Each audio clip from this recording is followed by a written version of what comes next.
is going to be, I'm going to do a bunch of slides. And the second part of this is I'll actually go into actually using Python, because I think one of the big things about learning a language or learning a tool or anything like that is I can show you as many pictures as I want and you're never going to get it. It's not until I actually start using it that you actually start seeing what's going on. And I would encourage anybody to follow along. If you don't have Python installed, I'll show you a little bit later how you can use it without installing it. And sorry, if you have any questions, just let me know or just put them in the chat. So remember, this is to help you learn Python. And if you have any questions or anything, I'm happy to answer any questions, or if there's any problems or anything you don't understand, just let me know. So this is going to be about an hour long, depending on how long it takes to get through everything. So guess I'll go from there. So yeah, I'm sure most of you at this point have heard about Python, and more than likely you have programmed in other languages. So I learned about Python after I learned how to program in C and Java and who knows, a bunch of other languages, did a bunch of assembly and stuff. And then somebody showed me this language called Python. And one of the wonderful things about Python is actually really tends to be more intuitive and tends to be a lot easier to learn. So this xkcd basically shows a humorous way of showing how Python, a lot of us just look at Python. Just basically, if you need to do something with Python, there's a tool available for Python. And it's just like really easy to use. Once you start learning Python, it's like, why did you learn any other language? Oh, let me first go into an overview on Python. So, I forgot to update this for this year. So first thing is, I'm pretty sure the rankings are pretty close to the same, but Python is one of those languages, it's been around actually for a really, really, really long time. So believe it or not, it's started back in the 90s. But recently, Python has really grown. So depending on whose particular list of languages you use, Python is always in the top 10 and almost always in the top 5. So usually it sits around 3, 4, or 5 behind Java and C, which some of these languages like PHP go off by. But Python's a popular language. You'll see it everywhere. And that's largely because easy to use and lots of tools available. Oh, I did update this. Oh yeah, so Python is gradually moving its way up. It's been around for a long time, but for some reason it just started getting really popular recently, within like the last 10 years. So Python is used everywhere. So you'll see it for big data, for a lot for machine learning. It's really useful for data processing, because unlike other languages where dealing with data structures tends to be a huge mess, Python just makes a lot of stuff easier. You'll see it in economics. There's a lot of economics code and even stuff like genetic sequencing. So this is just like a small subset. You'll see Python used for basically everything. So one of the things I want to go over, and the reason I like to go over this, is because Python has a set of rules, and they call the Zen of Python, that they use to build the language, and whenever they make changes to a language, they follow this set of rules. And this helps explain why Python does a lot of the things that it does, and something I'll go into later. One of the things that Python does that almost no other language I know of has done. But basically, in Python, the goal is to make easy, understandable code. So one of the first things is beautiful code is better than ugly code. I'm pretty sure if you may or may not have seen code. If you've seen code, more than likely you've seen ugly code. Beautiful code tends to be really hard to find. Once you see it, though, you know what it is. So being explicit about something is better than being implicit. So if I had like a CS crowd here that knew C, then they would know exactly what I mean when stuff implicitly happens. In a lot of languages, when you make a change to something, sometimes what happens isn't immediately obvious, and you have to dig through and figure out what's going on. So spelling it out is a lot easier. Having something simple is a lot better than having something complicated. So I'm assuming we have a bunch of mechanical majors here, and this is probably just as true for you guys as it is for the rest of us. I mean, we all say keep it simple, stupid, right? And if it really needs to be complicated, is uh, what is uh, complicated is sorry, complex is better than complicated. And what that means is if you need to have some slightly complex expression, it's better than having some complicated, ugly piece of junk code. So there's like 28 or 30 of these things, and this is basically what they use to guide the development of Python. So one of the first things you'll see is that Python code is easy to read. Once you understand the basics of what's going on, it's easy to write, and it tends to be easy to follow, unlike many other languages. Come on. So the advantages of Python. So uh, this joke works better in other degrees, but uh, in a lot of languages, you just can't copy and paste pseudocode and expect it to be a running program. Python, on the other hand, takes that and just basically flips it on your head. We like to make the joke that if you can think of something to do, you can basically just write it like that, and it's already Python. So it's easy to read. Python runs everywhere, and by this I really mean it like runs everywhere. You'll see it running on like big supercomputers. Your local computer will have it. You'll even see web services run it, and there's even stuff for embedded systems. The development tends to be really fast. Unlike other languages where you have to deal with all the baloney of the language, you don't have to deal with that in Python, which makes it quick. One of the huge advantages is there's like a super massive set of libraries available for it. And the last I checked, it's like there's like 250, 300,000 libraries available. So there's a pretty good chance that if you need to do something with Python, somebody's already written a library to do it.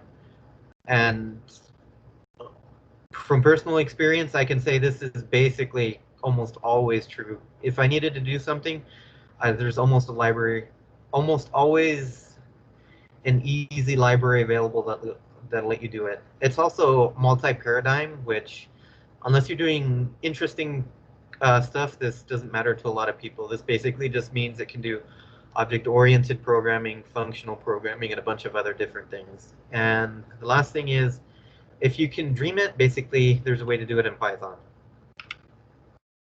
So quick overview, and this will be like really fast, and then after this I'll actually get into real code.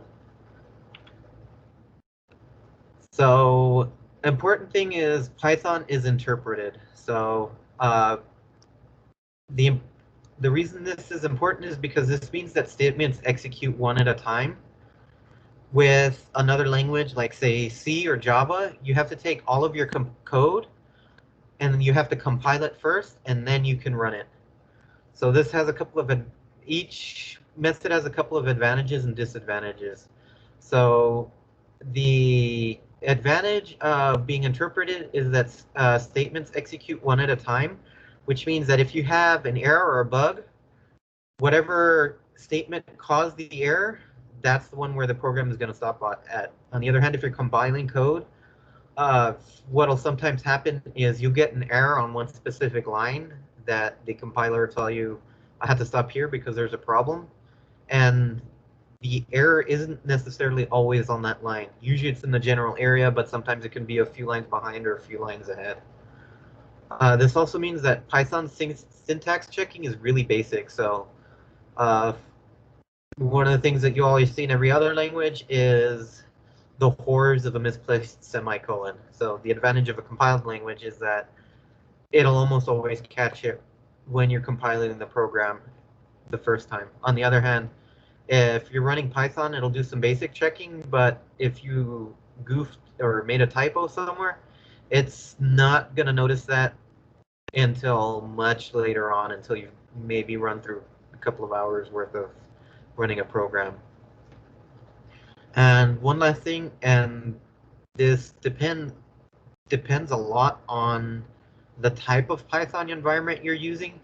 Some pieces of Python and some modules will actually be compiled for increasing speed. One of the advantages of a compiled language is you do it once and it's done. Python has to do it basically every single time. So to speed things up, it will sometimes compile stuff for you. So you'll see this if you write a Python program. A lot of times you'll see the Python system creating new files, and that's basically some precompiled code that it's using. Okay, so big part of Python. So Whitespace is actually part of the language. And I'll show an example of this later, but basically Whitespace is used to delimit blocks. So if you've seen other languages, you've seen how they break stuff apart using braces, semicolons, and all sorts of other stuff. So uh, with Whitespace part of the language, this avoids the use of a whole bunch of extra syntax that you don't need. Things like semicolons, braces, and all sorts of other stuff is basically tossed out. So the advantage of this is it basically makes or forces, depending on your interpretation, the code to be easy to read. So since the language is forcing you to use Whitespace, you're going to have to get good at it. So the disadvantage is you actually need to pay attention to your indentation. Unlike any other language, where you can basically write and you can put stuff all over the place and it turns into a disaster, it'll still run. Python won't let you do that. So as somebody who's been a TA, I can tell you that some people, especially electrical engineering, I don't know what it is with EE guys, write some horrible code. And it's really hard to follow. You can't figure out what part of what goes with what. With Python, since it forces you to use the indentation in a very specific manner, it makes the code easy to read. That also means you actually have to, at first when you start, you actually have to think about what things look like. And I'll go into the Whitespace detail later. And so if anybody has any questions, just let me know. So I'm keeping an eye on the chat. Is everybody good so far? Any questions? Sounds good. Yeah. All right. So. Okay. All right. Cool. So other thing is Python is a language that has a system that's called being dynamically typed. So if you've ever seen MATLAB or other code, you actually take that back, not MATLAB. Other languages, you actually have to specify what data type a variable will hold. So you have to say it'll hold an integer value, it'll hold a real number or floating point value, it'll hold a string, whatever. In Python, you don't have to do that. Python will just figure out what type the variable is supposed to be based on what value you assign it. So variables don't have to be declared. Python will figure it out for itself. This also means that variables can be any type and the type can change. So let's say for a while you were storing a number in a variable, you can go through and store a string in a variable later on, a string of text. This is a very double-edged sword. So this makes it easier to write code, but this can lead to some crazy hard to debug behavior. So one example of this is I knew somebody that wrote some stuff in Python, some data analysis code. It had to go over some logs or something else. I don't remember exactly what it was.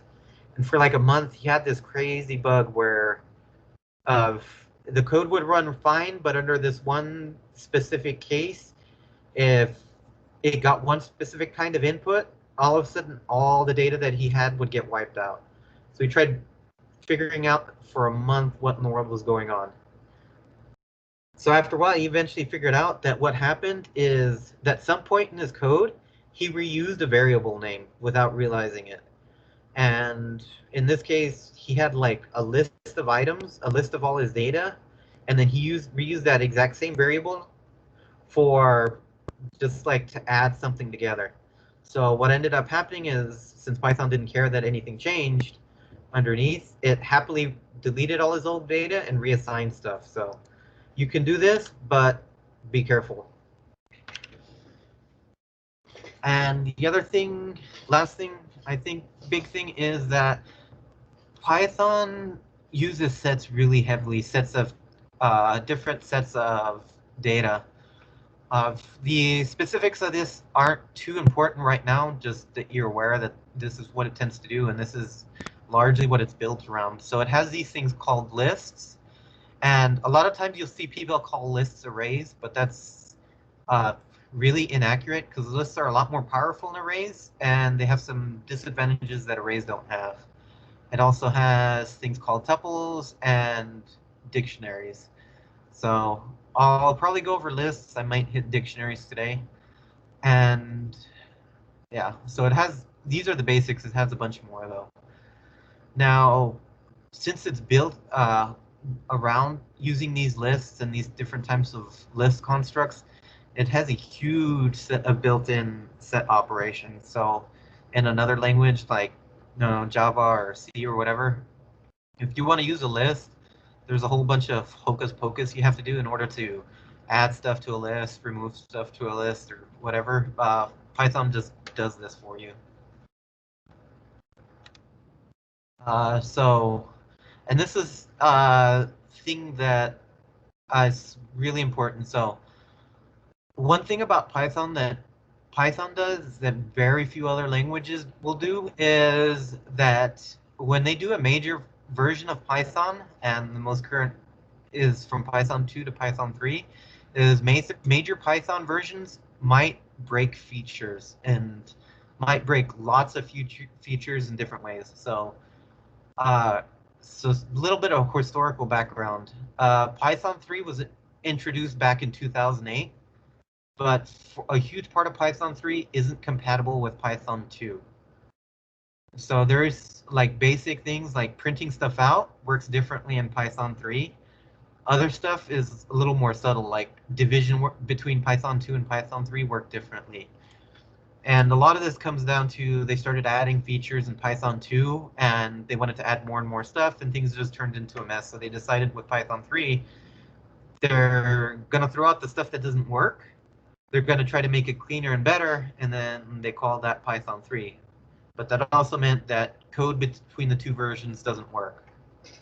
So Python 2 hung around for a very long time. So as of this year, Python 2 is no longer officially supported, but you tend to see a lot of Python code 2 out there. One of the immediate giveaways of Python 2 code is how you print stuff out. So some differences, like what I was covering earlier, is printing is handled different between Python 2 and Python 3. A bunch of math operations are different. Division is different. So in Python 2, division generally, the code generally does like integer or floating point division based on the input types. In Python 3, it just does straight floating point division when if it needs to. There's also Unicode support. This, depending on what you're doing, may or may not be important. So for some things, if you're doing a bunch of data stuff, sometimes this is important because strings in Python 2 and Python 3 are a little bit different. And the last thing is they did a lot of huge stuff in error handling. So everything that I'm going to do is in Python 3. Just be aware that there's a lot of Python 2 code floating out there. Most of the stuff that I'll cover works in both Python 2 and Python 3, but you might see some weird stuff between the two versions. But usually there's some pretty good documentation out there for the differences. And the last thing before I get into the actual writing stuff up is here are some tutorials. I'll put these up with the slides later on. And these will show you like the basics of writing Python code. So this last one, learnpython.org, is interactive. I'll pull it up right now and I'll show you what it'll do. And these are basically just like really useful resources. Generally with Python, if you run through one of these tutorials, I won't say you'll become an expert overnight, but you get the basics and you can write Python code pretty quick. So before I switch over to actually writing stuff, does anybody have any questions so far?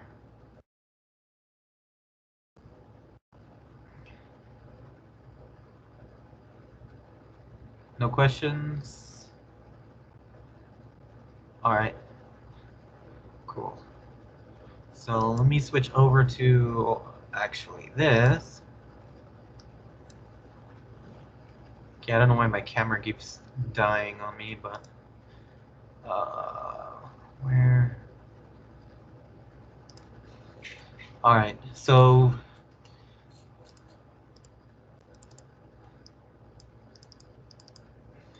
let me get my chat back.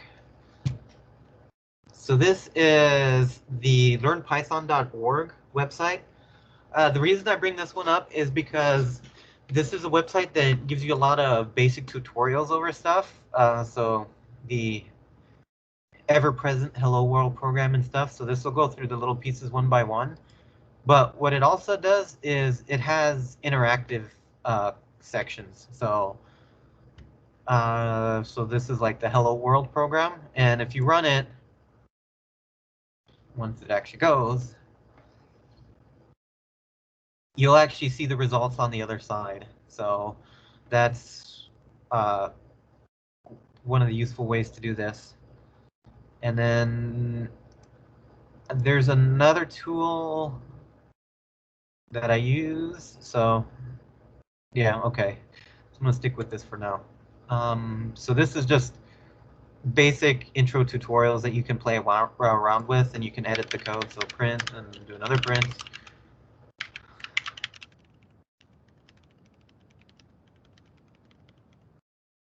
So if you run it, it'll do the change and it'll do its thing. So this way you can play around with it and you don't have to worry about installing it or anything. And then this piece, and this is the one that I'm going to use for this is an online Python system. So this one works more like a regular Python installation. So this is where you actually edit files, and this has pieces to it, and it has an interactive command line, and I'll get to this to a second. One other thing I want to show though is that if you plan on actually using Python like a lot and writing a bunch of code and using different pieces and systems, you probably don't want to use an online system. You probably actually want to install Python. So one of my recommendations is if you're going to use Python a lot, is to install this tool. And this is called Anaconda. So Anaconda, and I'll put the link to it in the notes. Whoops. Is a system that basically simplifies the installation of Python. So this comes with a whole bunch of tools. So sorry for scrolling so fast. So this has, you can get to a console. It has Jupyter Lab and Jupyter Notebooks, which you'll see a lot of people online like sharing notebooks and stuff. Or like sharing pieces of code with notebooks. It also comes with GUI Creator, which personally I've never used. It also has this tool called Spider, which is used in a lot of scientific code.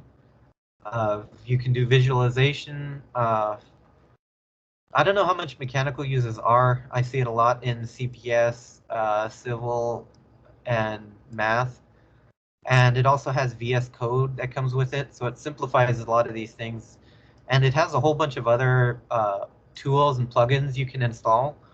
One of the things, if you're installing a Python environment, Python is not too bad to install, but managing everything tends to get sort of messy. And Anaconda just, where is it? Is it here? No. Oh, oh yeah, here we go. Anaconda just basically makes all these things easier. So you have all these different things you can install, pandas, SciPy, uh, just like a whole bunch of stuff, and it just makes your life easier. So just as an FY, if you're planning on using it for more than just like little pieces of code, that's what I would suggest installing. It makes your life easier. Although Windows, Linux, Mac, they all come with Python installations. But for now, I'm going to use the online tool. So if you want, you can follow along or just uh, play with it on your own so you can see that this actually does work. So first things first, Python actually has two separate modes. So it has what's called an interactive mode, which is what this window is here, and then it has a non-interactive mode where you write a file and it executes the stuff in the file. So I'll start with the interactive mode. And in the interactive mode, you basically type one line of Python and it just executes that line. So for example, if you wanted to print something, so hello world, executes that line, and there we go. So this is print stuff out. This is just basic print function. So you call print, and in parentheses, you just put whatever it is that you're going to print, and it gets printed out. And as a slight note, you'll see two separate ways of quoting strings in Python. You'll see a single quote or a double quote like this. Whoops. Provided I didn't make a typo. So you can either use single quotes or double quotes. And for the Python world, you can actually use either one. For 90% of cases, it doesn't matter. What's considered the most Python way is using a single set of quotes. And there are a few cases where you may need to switch from using single to double, because sometimes something inside the quote has to be single quoted or double quoted. And if you put quotes inside, it doesn't actually see them. So let's say if I did this, it's going to print those single quotes because they're inside double quotes, so it's just going to be printed out. So just so you're aware, sometimes you'll see it one way or the other. Usually single quotes is what you'll see in most Python code. You can use either. Every once in a while, you will have to switch them out. So sorry for that super long rant. So assigning variables in Python is easy. So let's say I wanted to set my name.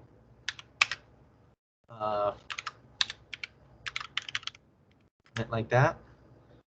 So since I assigned it, there's no output, but I can tell it if in interactive mode, I just put the name of the variable, it'll print it out. So it's just variable equals and whatever you want to assign to the variable.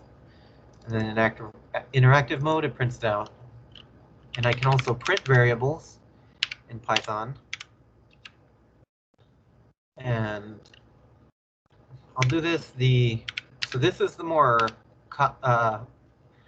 most recent way to do this. So whenever you want to print something in Python that includes a variable or something, you include this F in front of the string you're printing, and then this, like regular text like normal. And whatever your variable you're printing, you put it in braces. And this braces tells Python that whatever is in here is a variable and print the variable. So if I put this, it'll print the first part that I put, and then it'll just take the variable. So this is something called an F string in Python, and you'll see these a lot around. Another way to print this is, a lot of times you'll see this %s thing, whoops, and then percent and the variable name. So what this %s does is it's the same thing like these quotes. It tells it we're going to print this out here, and here's the variables that are going to come after it. So let me set another variable. Hometown.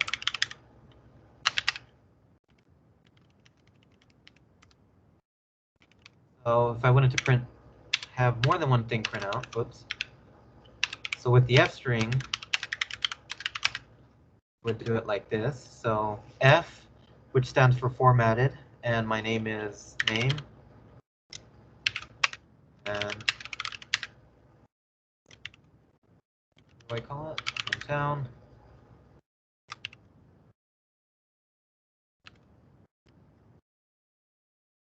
And I made a typo. Where did I make a typo?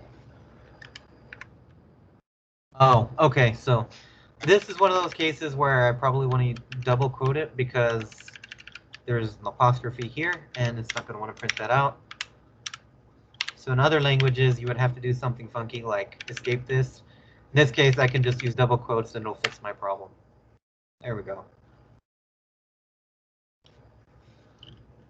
So this makes things easy. And as an example why these tend not to be used anymore, this is what it looks like if you use the older style, this %s thing.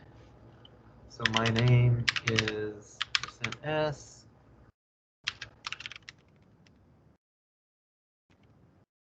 And %, and then in parentheses,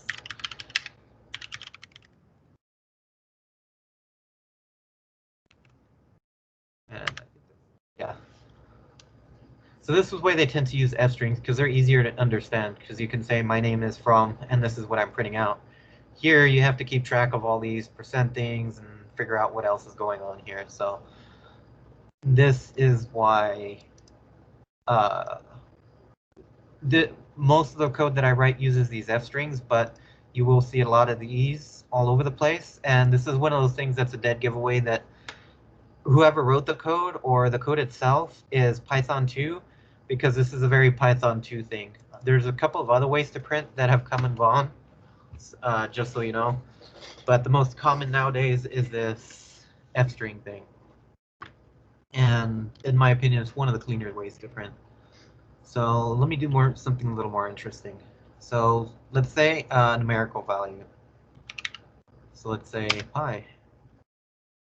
So pi is 3.14. I think that's what it is. I hope that's what it is. So same thing like name earlier. Just set it, say pi equals to this, and it's going to assign that value to pi. And printing,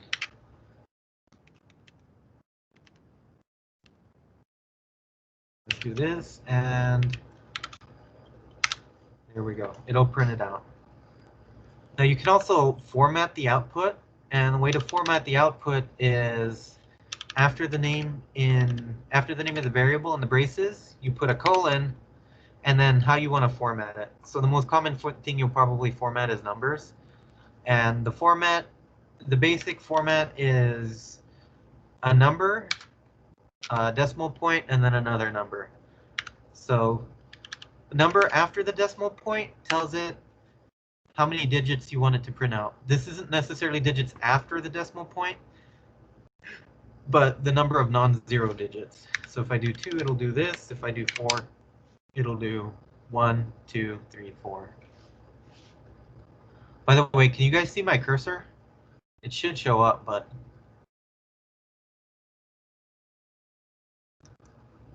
I'm hoping it shows up anyway. So let me do another number just to show how this works. Okay. Can you move it a little up, please? Because little up? Yes. I don't think this one will. Oh, okay. Let me see if. Does that work better? Yes. Kind of. It's because the panel from the camera and logging off blocks Okay. the view. Does this work better? Maybe if I make the screen shrink. Can you guys see it there? It's about the same, but yeah, I guess. Okay. Yeah, I can't. One of the disadvantages of Teams, sometimes you can fix it, is if you make the window taller instead of like taking up the whole screen, sometimes that fixes it. Yeah, I don't know what it is with Teams and not being usable. So, oh yeah, I wanted to do this real quick. So half is 0.5. So I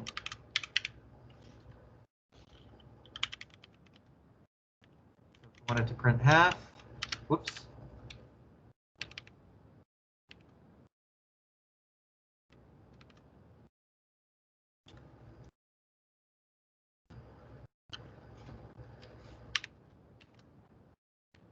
That's it. Yeah, half is this. Oh, actually, that's not a very good number. Let me just put a bunch of 5s. I know that's not a half, but close enough. And if I wanted to format that as, oops, 0.2, it actually prints the 2 digits afterwards, and it'll worry about rounding for you. And the other thing you can do, so the number before the decimal point is padding. So if you wanted to take up 6 spaces, you would put, say, 6 here, and make sure the whole thing takes up 6 spaces. So that's the basics of printing. So for right now, I'm going to switch over to this, and I'm going to do the more or less the same thing I did here, but I'm going to do this in a file, because if you're doing anything complicated, you usually do this in a file. I tend to use this interactive mode more when I forgot how to do something in Python, or when I need to check how something works. So say my name equals do.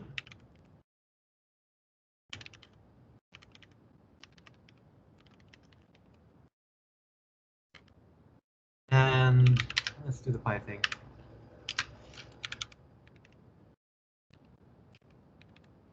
So I do this, and okay, so this one, I think because of the window size, it's having problems. But for a lot of these, so this online one, and this is for a lot of other ones, when you type in a command or a function inside here, it'll give you a hint as to what belongs in here. For now, you can ignore a bunch of this stuff. So the print function is actually pretty simple. The thing about print, though, is that print can have a whole bunch of complicated options that go with it. For now, you can just ignore them unless you really want to dig into it. So let's say I wanted to print my name is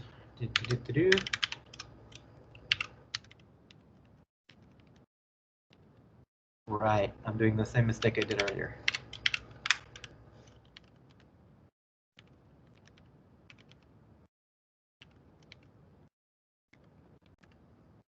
And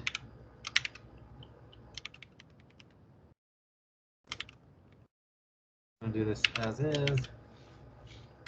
Misspelled town. And I can just run it. Let me get rid of this thing. Oh. And I typoed my name again. Advantages and disadvantages of doing stuff live. And I can click run, and it'll actually run the code over here. And it'll scoot stuff down so it'll print out. So I'll try to do more stuff in here than this, just to show what's going on. So does anybody have any questions with what I've put up so far?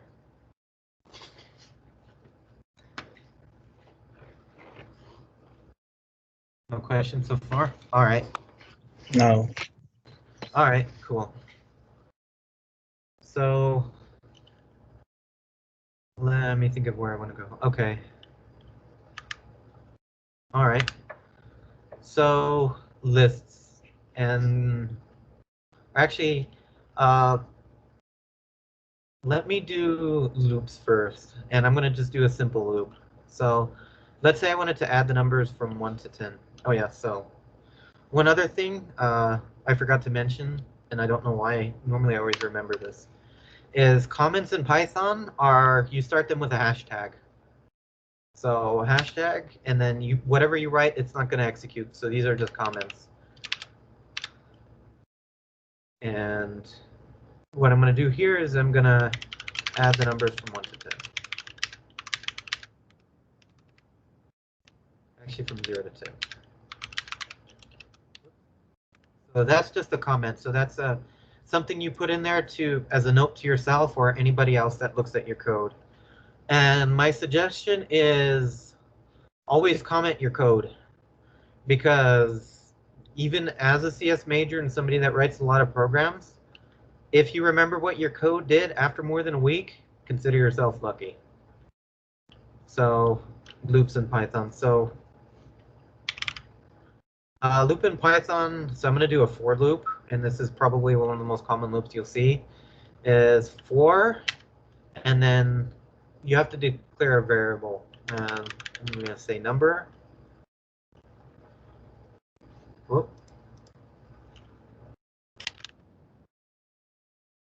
What happened here? Did I get disconnected? Okay, it looks like it momentarily glitched out. Oh, okay.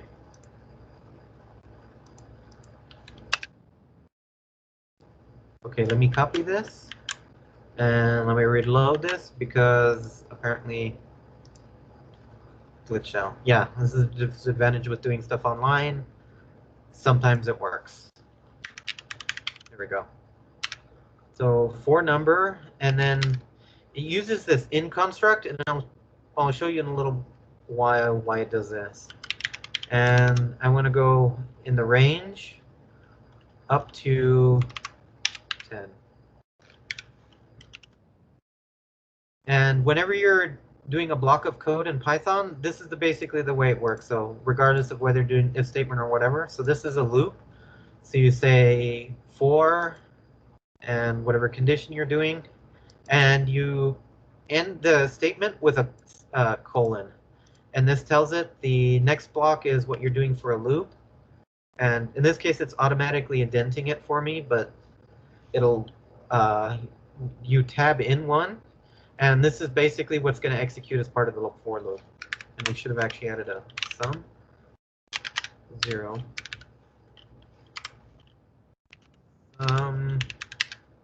equals sum plus number.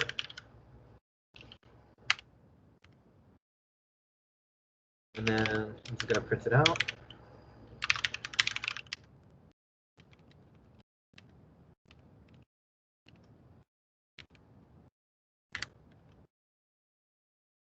And I forgot to disable my autocomplete. So if I run this, if I didn't make any typos, there we go.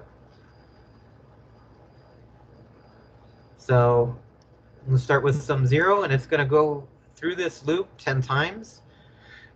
And it's just going to add each number up. And the reason for this is whenever Python does a loop, it doesn't actually have a loop count or anything. It loops over a list of items. So remember how to create it. Oh, oops, that's not what I wanted.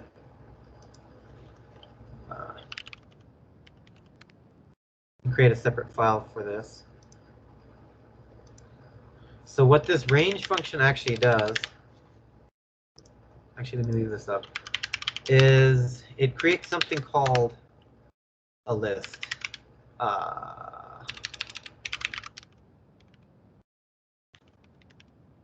Range of 10.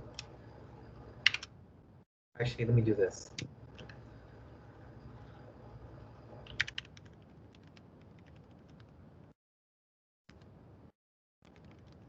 Numbers.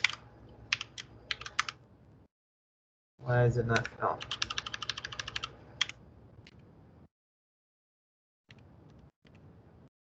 Oops. I have to cheat here to get it to do what I want it to do. Okay, forgot how to do this. All right. Yeah, there's a quirk they made it. So there's one of the slightly annoying things with Python is they'll sometimes subtly change the way things work. Let me remember how to force it to do what I want it to do real quick.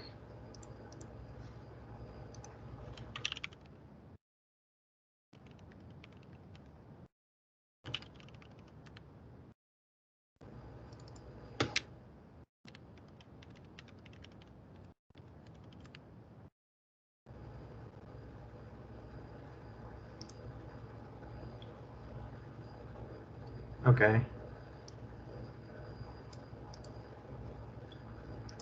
I don't know why it's not working. Okay. Number for now. Print F number. Oops.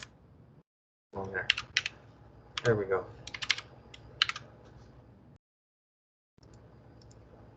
Now if I run it. So what this code is doing is it's taking every number from 0 to 10, generating it out of this range function, assigning it to number, and then going through the loop. And since the number is adding up, 1, 2, 3, 4, 5, 6, 7, 8, 9, 10, it gets added to sum. So let me go to this other file called lists and show you what a list in Python is. So, oops, list is a real name. Have list of numbers. So you have a list which is in brackets, and a list can actually contain anything. So 0, 1, 2, 3, 4, 5. So that's just a list of the numbers from 1 to 5. And I can print the list.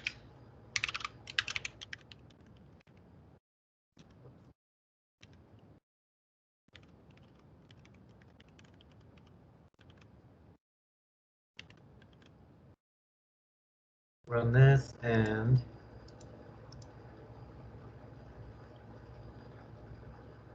oh, I actually just dump this in here real quick. And I'm going to take this out and put this.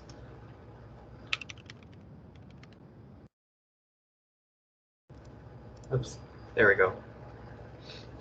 You can see I'm not used to using the online editor, I'm used to using other stuff. So if I run this, it'll print out the list of numbers. And like the loop over here, where is it? For number and range. Like, I can actually loop through the list the same way as I did with that range function. So for number in and list of numbers, I can print the number.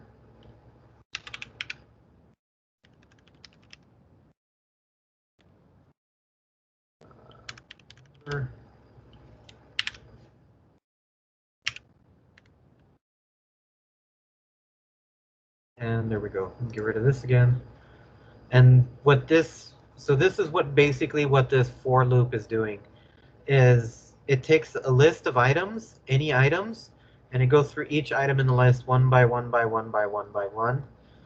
And it executes that whatever block of chunk of code you have here with and one of the items in the list assigned to whatever variable name you give it. And it goes through each item exactly once.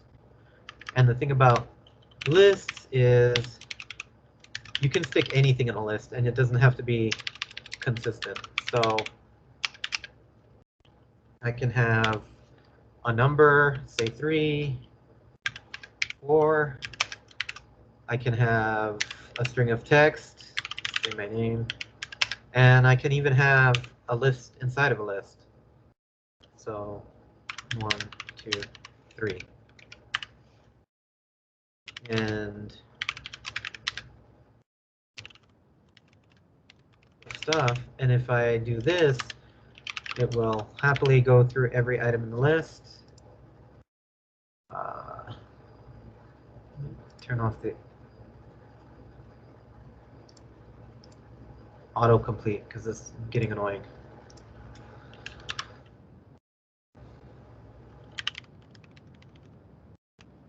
And print out the item, and Python will happily do this. So run it. So it'll print the first two, which are just numbers, the second one, which is a string, and it'll print out the last thing, which is a list within a list. And you can bury these as deep as you want. And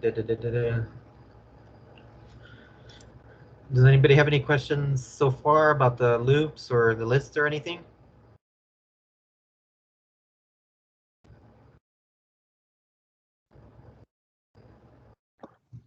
I'm a bit confused with the list and the loop. Okay. Anything specific or? Just in general about what you explained. Okay. So let me, to make this simple, let me delete this. So a list is basically, way to think of a list is basically just a bag of items. And there's no order to them, there's no index to them, there's nothing special about them. So it's just a bag of items.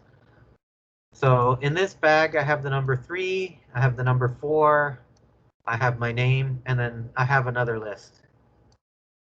So inside this bag of items, what I can do with the loop is for item in. So this item in basically tells it to take each one item out of the bag at a time, assign it to this variable called the item, and then run this loop with it.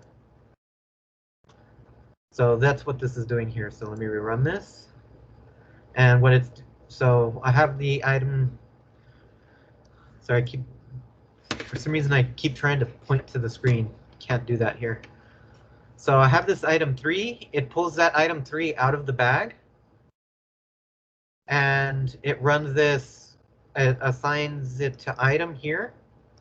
And it runs this code, so which just prints what the item is, which is 3. Once that is done, it goes back to the top and goes to another item in the bag, which would be the number 4. And in this case, it's always going to be in that order. It's not going to be randomly. So the thing about lists is you can't guarantee their order. So if you really want order, you have to sort the list ahead of time. So in this case, it's all doing them in order, but it won't necessarily guarantee that. Honestly, trying to get it to not put them in order is really hard because Python is really inconsistent in what order it uses, but you can't guarantee order. What you can do is there's a way to sort a list. So let me go back to my numbers real quick. Whoops. No, that's so list of numbers. And I'm going to do this in opposite order. So if you really want something to be sorted, you're going to have to tell it to sort it. So 5, 4, 3, 2, 1. So of numbers. Oops. What's the number?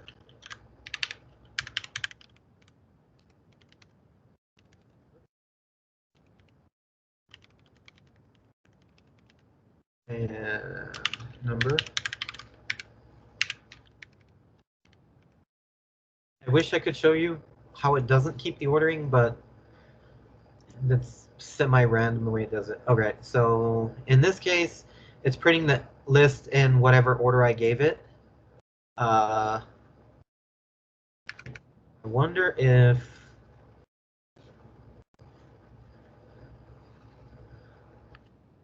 if this does it. I don't think it will, but okay, no. Yeah, trying to get it to missort the list is inconsistent at best. So this is doing them out of order.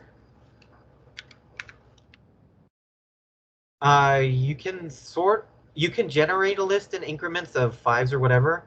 Let me do this real quick and then I'll show you how to do that. So right now I'm doing it the hard way just so you can actually see a list. So one of the things you can do, so remember that Python really has a bunch of stuff built around lists. You can actually tell it to sort a list. So if I tell it to sort this list, it's going to use the basic sort, which is sorting them in numerical order. Is it sort or dot sort?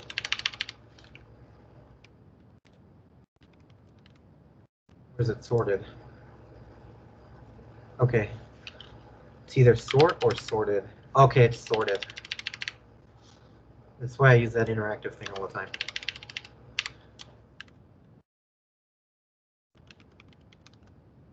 I run this, whoops, wrong button, and it'll sort the list for me. So yeah, so this is like the long way to construct a list. So this is this list of numbers. What I can do is, let me get rid of this, is you can actually build a list using this range function. So I showed you like the really basic range function. So let's say you wanted to do increments of 5. So let's say I wanted to go up to 50.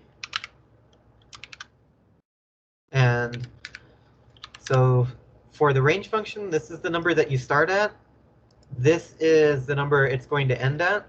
And you can add a third number in here, and that's the increment. So if I run this, you'll see it'll do 0, 5, 10, 15, and so on. So this will give you increments of 5. And one thing you should notice is that it doesn't include this last number. It goes up to, but not including this last one. So if I wanted 50, I would actually have to do 51. Run it, and it'll give me 50. So this is one way to do this. So there's a way to build a list using this function. So I'm a little hesitant to show you how to do this, but Python has this nifty feature called list comprehension. So I start this like normal, so numbers equals, and it's going to be a list. And what I can do is I can tell it, I'm going to put a number in here, and it's going to be for number in range 0 to 51. Right. So if I run this, I don't know why I can't spell print.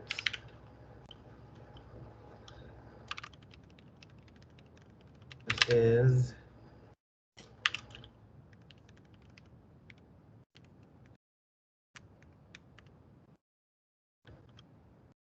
if I run this, you'll see that it did the same thing, but everything got condensed in this one line of code. So this is equal to, so this piece of code would be exactly the same as starting off numbers as an empty list, and then for number in, whoops, range 0, comma 51, comma 5, and then number dot append. And all this append does is it tells it to stuff something on the end of the list. I run this, append or, oh, extend, sorry. Oh wait, no, it is append, I just typoed. And run it, and I get the exact same thing. So this little piece of code right here is a way you can generate lists of different kinds of numbers with all sorts of different properties. This can get way more complicated, so this is just a basic way to do this.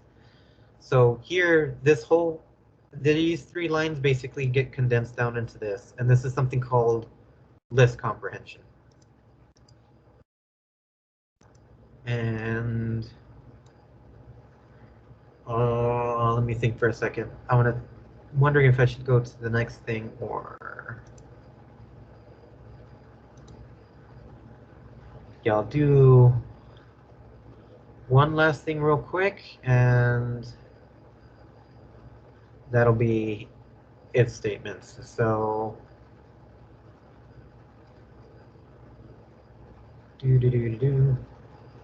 so let me copy this stuff off real quick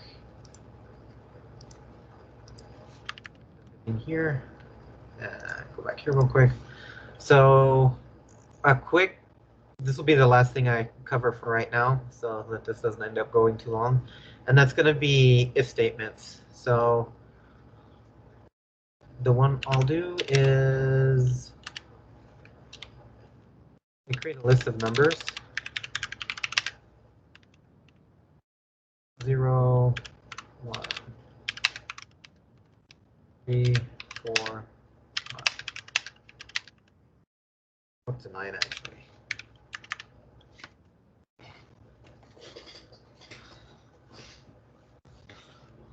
So, and what I'm going to do is what I did earlier. So for each number in the list, I'm going to go through it. Oops. But what I'm going to do is I want to check and see if the number is even. And for an if statement, you just write if, like any other language, and whatever condition you want to check. So if number, and this is mod 2, so this basically takes the number, divides it by 2, and gets the remainder. So 0 divided by 2, no remainder. 1 divided by 2, it has a remainder of 1, so not equal to 0. So this is something similar to a lot of other languages that has the same set of conditions: not equal, equal, equal, greater, less than, everything else. So the standard set of conditions. And if that's even, we want to say, we want to print that this number is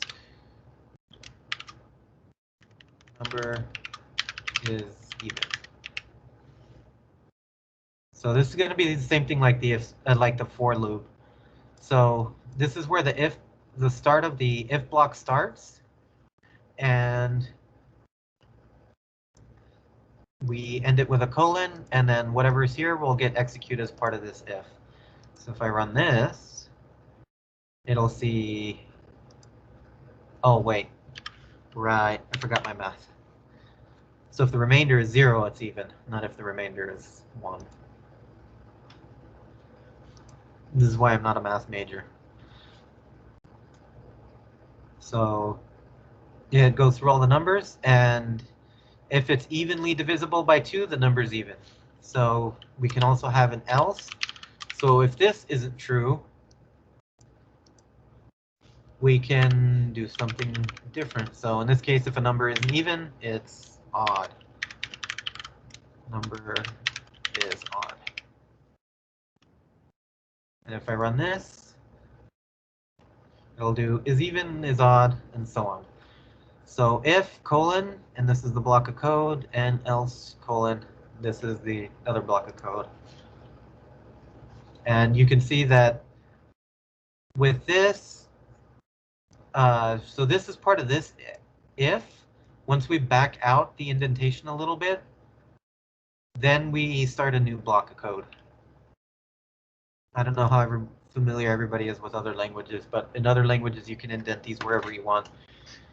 So let me do an example of this. Let's say I wanted to add up all the even numbers from 1 to 10.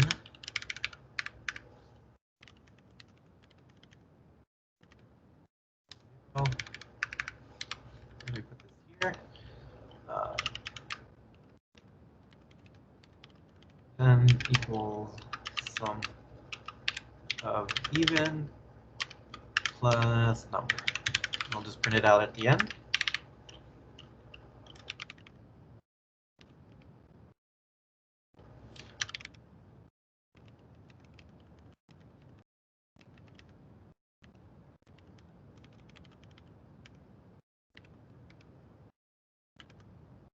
And if I run this, we'll go through, and the sum of the even numbers is 30.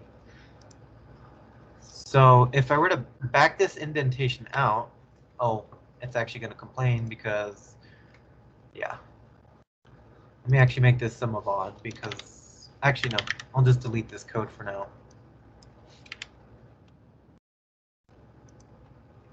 So if I run this now, the number it gives is 55 because since I indented it outwards a little bit, it's not part of this if statement anymore. It's part of the whole for loop, so it's adding up all the numbers. If I indent it back in, it becomes part of this if statement.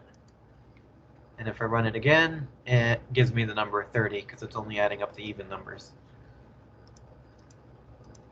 And one last thing. And yeah.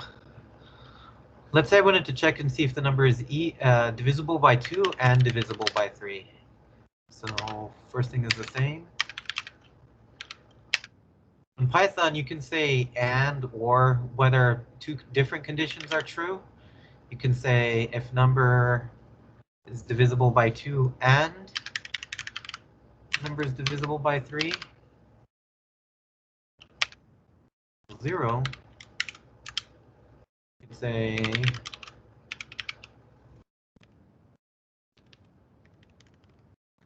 make some space.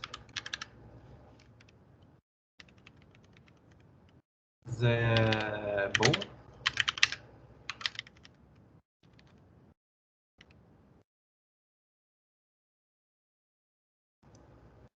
So here, if I run it, it'll give all the numbers that are divisible by 2 and 3. So from 0 to 10, that happens to be just the number 6. Now, that and basically means this will only execute if this condition is true and if this condition is true. I can also do ORs just as easily. Actually, I'm going to cheat. I'm just going to copy and paste. By saying, instead of saying OR, I just say AND. Same way as you basically would do it in English. Run it, and whenever it decides to run, please run.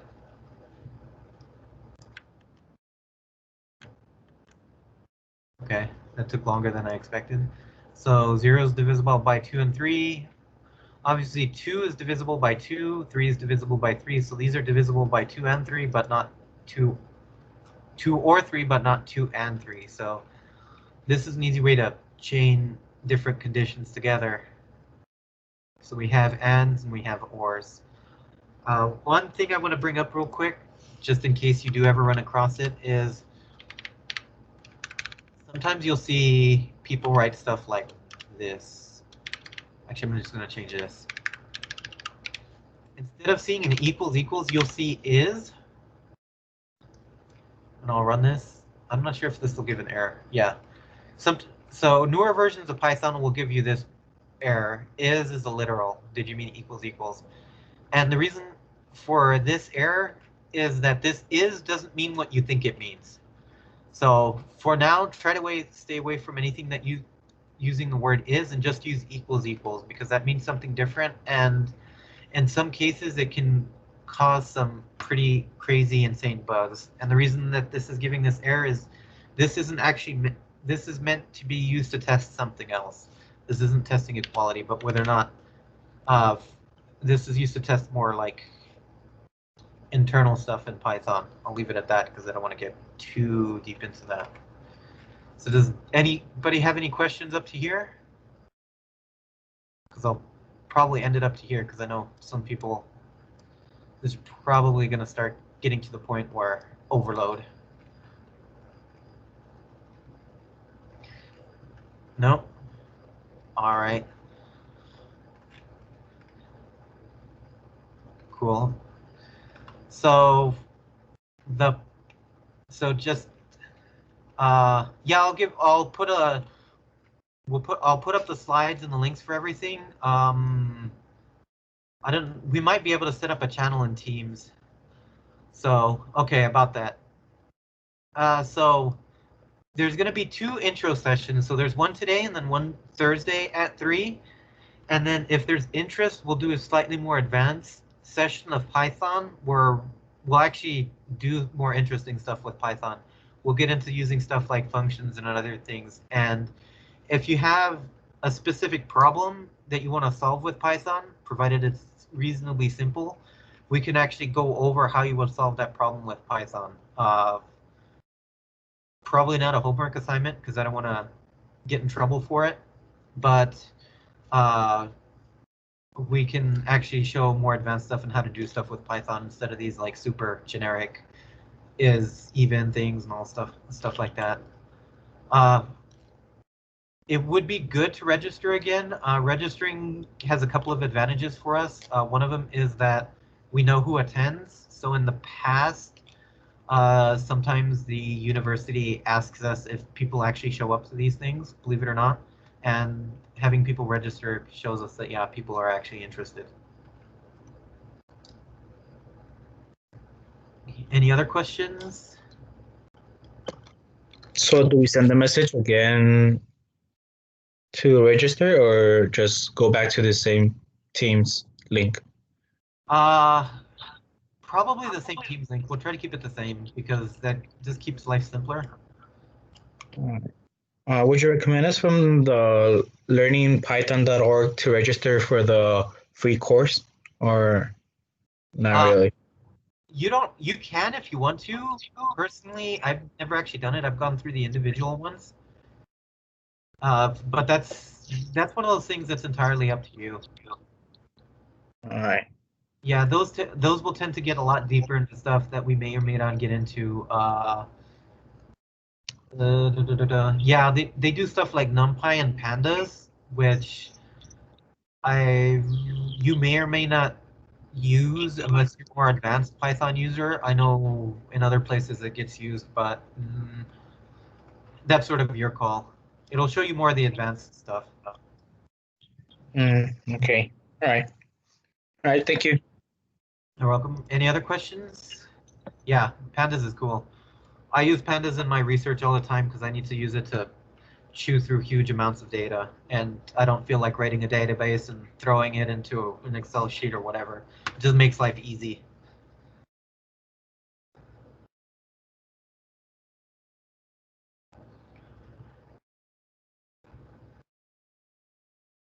So stick around if anybody has any other questions.